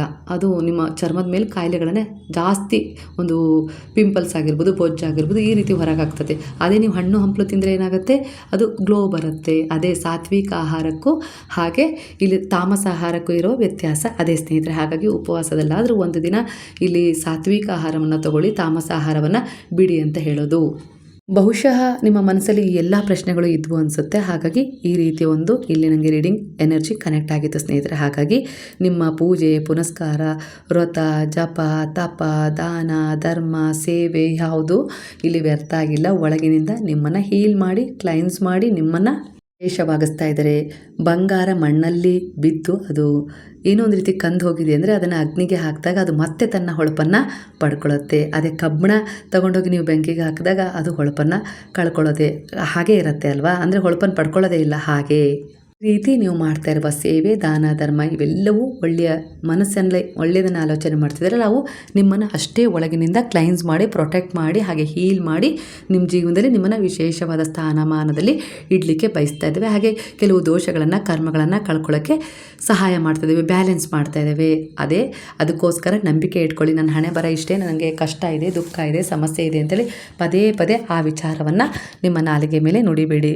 ಅದರ ಬದಲು ನನ್ನ ಜೊತೆ ನನ್ನ ಬಾಬಾ ಇದ್ದಾರೆ, ನಾನು ನಂಬಿದ ದೇವರಿದ್ದಾರೆ, ಖಂಡಿತ ನಾನು ಒಳ್ಳೆಯದನ್ನೇ ಬಯಸಿದ್ದೀನಿ ಅಂದರೆ ಒಳ್ಳೆಯದೇ ಆಗುತ್ತೆ.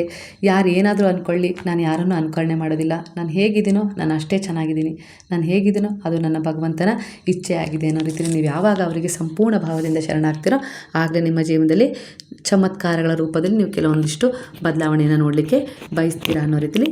ಕೆಲವರಿಗೆ ಈಗ ತುಂಬ ದುಃಖದಲ್ಲಿದ್ದೀರಾ ಅನಿಸುತ್ತೆ, ಅಂಥವರಿಗೆ ಎನರ್ಜಿ ಕನೆಕ್ಟ್ ಆಗಿ ಗುರುವಿನ ಒಂದು ಸಾಫ್ಟ್ ಆದ ಒಂದು ಮೆಸೇಜ್ ಸಿಕ್ಕಿದೆ ಅಂತೇಳಿ ನಾನು ಅಂದ್ಕೊಳ್ತೀನಿ. ಯಾಕಂದರೆ ಆ ರೀತಿಯೇ ನನಗೆ ಅನಿಸ್ತದೆ. ಕೆಲವೊಂದು ಸರಿ ಇದರಲ್ಲಿ ಇರೋ ವಿಚಾರಗಳು ನನಗೆ ಹೇಳ್ತಾ ಇದ್ದಾರೆ ಅನ್ನೋ ಭಾಸ ಆಗ್ತಾಯಿದೆ ನನಗೆ.